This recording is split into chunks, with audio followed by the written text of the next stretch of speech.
Hi everyone, I hope everyone is doing well and staying safe. Today I'm going to teach you how to make ice cream in a bag, and while doing so I'm going to talk you through the science of it. So the first thing that we need is to gather our ingredients. So I have here a cup of milk, I have here a couple teaspoons of sugar, about 2 or 3, I have some vanilla extract, and I have some kosher salt. So the first thing that I'm going to do is grab plastic baggie. We're actually going to need 2, and we're also going to need some ice. But the first thing I'm going to do is open my baggie, and I'm going to pour the milk in here.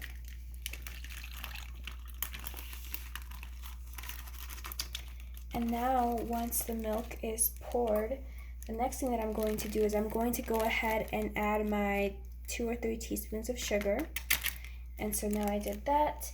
And then the final step is going to be around 1 teaspoon of vanilla extract.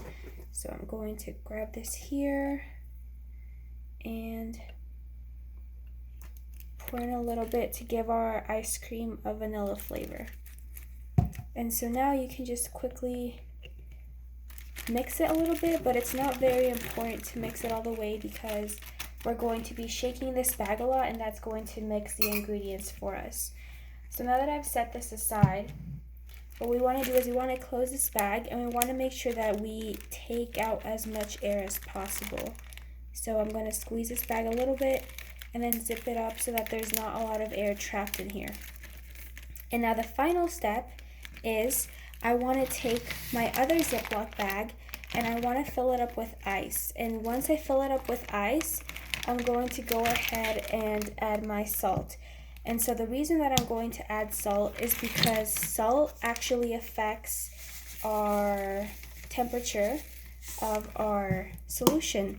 So what the salt is going to do is going to lower the freezing point of our water and our milk in here, and it's basically going to make it so that this can freeze before the ice in here melts. So I'm going to go ahead and pour actually a little bit more salt just to get some in there. And then once I have the salt and the ice in here, I'm going to add my little bag into this bigger bag, and I'm going to zip it up. And then all that's left to do is to just shake it, and you shake it for around 10 minutes. I'm not going to sit here for 10 minutes and shake it, so I prepared another one. And once it's done, it kind of starts becoming really chunky and it starts looking like ice cream. So just the longer that you shake, the more it's going to become into a solid form. And then once you shake for around 10 minutes, you can eat your ice cream and add toppings and add anything you want to do. So yeah, that's the science behind how to make ice cream in a bag.